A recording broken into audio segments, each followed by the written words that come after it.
In Parsha Vayechi, we're reaching the end of Jacob's life. Jacob wished to gather all of his children together and bless them.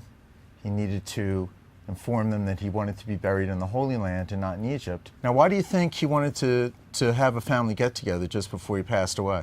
There is a lot of similarity between our faith, Jewish tradition, and Chinese Confucius tradition. In the Chinese tradition, there is tremendous respect for the ancestor.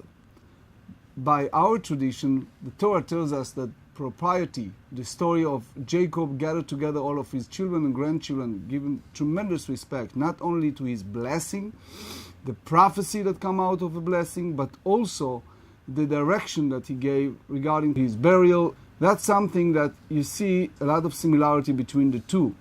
We learn not only a sense of respect to our ancestor, but to see how the word of the Torah spread around the world, and so many other faith groups hold the same tradition. In the Bible, one of the top 10 commandments is to honor thy mother and father. And also, we do that beyond just life. We do it after death, because a deaf person isn't able to pray for themselves, so by praying for a deaf person, you're committing a great mitzvah. But the other direction, where he gave his blessings down, that's interesting to me also. Why did he feel like he needed to bless his children? It's not only blessing, it's also a direction. He realized that the children carry a special character. Some of them are not so friendly and good character. Take, for example, the story of Shimon and Levi, the two sons. They killed the entire city of Shechem. That's not Jacob's way of life. Also, all kind of different behavior of Reuven and other children. Jacob wants them to utilize their talents properly. So he gave them, you call it blessing, but it's basically a guidance, in a way even a prophecy. How should they behave in a better future? For example, Shimon, he said, you use your trait and character of sometimes getting angry so quick and do things to teach young children the proper discipline and behavior.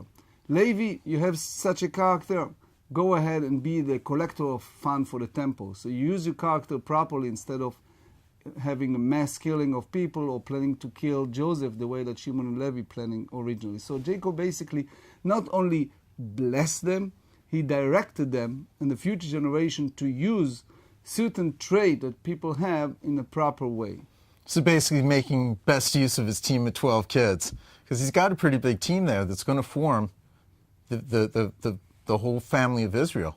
The rabbis tells us that it's not just the team, it's the idea that if you read in the Tanakh, in the continuation of the Bible, the story of how the tribe interact, and later, unfortunately, brothers against brothers, tribes against tribes, eternal war, which took place in our people so many times, that was one of the things that Jacob was very concerned. So in a sense, we call him prophet.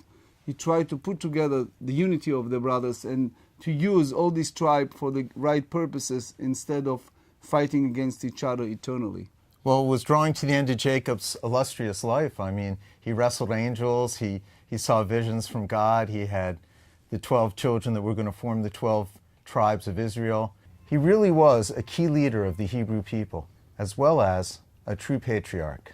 A person never knows what's going to happen when he or she is going to pass away from this world. So what we should do, Jacob is such a good resource to know what should be our proper planning for the future, such as real, we call it halachic living will, make it clear what exactly you want to do, and it should be properly in a sense of halakha, not only a state. Also, the interaction between the future, what exactly you're expecting your children to do after you're no longer among the living. That's an important lesson we learn from Jacob.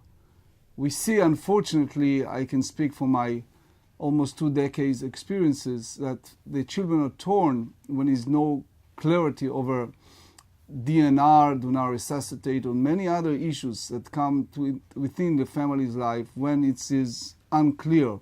When you have a very clear wishes, Jacob said, I want you to bury me in the land of Israel, I want you to bury me in the cave of Machpelah, I do not want you to stay here, I want you to get along, I want you to conduct yourself in a certain way. he left a clear, which we call halachic living will. And that's something that we should encourage everyone to do, regardless to the stage of life.